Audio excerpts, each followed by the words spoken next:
തൃക്കാക്കര നഗരസഭയിൽ കൈക്കൂലി വാങ്ങിയ വിവരം നഗരസഭാ സെക്രട്ടറിയുടെയും കൗൺസിലർമാരുടെയും മുന്നിൽ സമ്മതിച്ച ഹെൽത്ത് ഇൻസ്പെക്ടർ. തൃക്കാക്കര നഗരസഭയിലെ ഹെൽത്ത് ഇൻസ്പെക്ടർ നിതീഷ് റോയിയാണ് കൈക്കൂലിയായി 8000 രൂപ വാങ്ങിയത്. പണം നൽകിയിട്ടും ആവശ്യപ്പെട്ട കാര്യം നടക്കാതിരുന്നതോടെ പരാതിക്കാരൻ നഗരസഭയിലെത്തിയപ്പോഴാണ് സംഭവം പുറത്തറിയുന്നത്. കൈക്കൂലി വാങ്ങിയെന്ന് സമ്മതിക്കുന്ന വീഡിയോ 24 ലഭിച്ചു. 24 എക്സ്ക്ലൂസീവ്.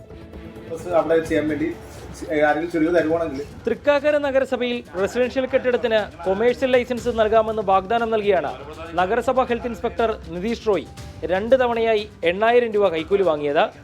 പണം നൽകിയിട്ടും കാര്യം നടക്കാതിരുന്നതോടെ പരാതിക്കാരൻ നഗരസഭയിലെത്തി. ഇതോടെ വിവരം പുറത്തറിഞ്ഞു.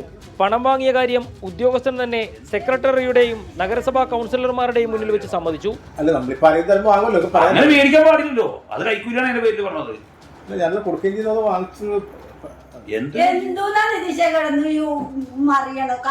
മുൻപും ഇത്തരത്തിൽ ഇയാൾ പണം വാങ്ങിയിട്ടുണ്ടെന്നും അതെല്ലാം ഒതുക്കി തീർക്കുന്നുവെന്നും സെക്രട്ടറി ഇതേ വീഡിയോയിൽ പറയുന്നുണ്ട്.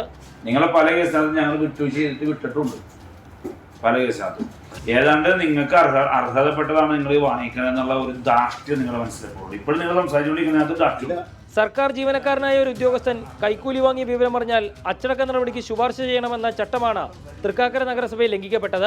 സർക്കാർ പരിപാടിക്കെന്ന പേരിലാണ് നിതീഷ് റോയ് കൈക്കൂലി വാങ്ങിയതെന്ന് ഉദ്യോഗസ്ഥൻ തന്നെ സമ്മതിച്ചിട്ടും ഇയാൾക്കെതിരെ നടപടിയുണ്ടായിട്ടില്ല. സർക്കാർ ശമ്പളം വാങ്ങിയാലും ആർത്തി തീരാതെ പാവങ്ങളുടെ പോക്കറ്റടിക്കുന്ന ഇത്തരം കൊള്ളക്കാരെ പിരിച്ചുവിടാനാണ് നിയമങ്ങൾ ഉണ്ടാകേണ്ടത്.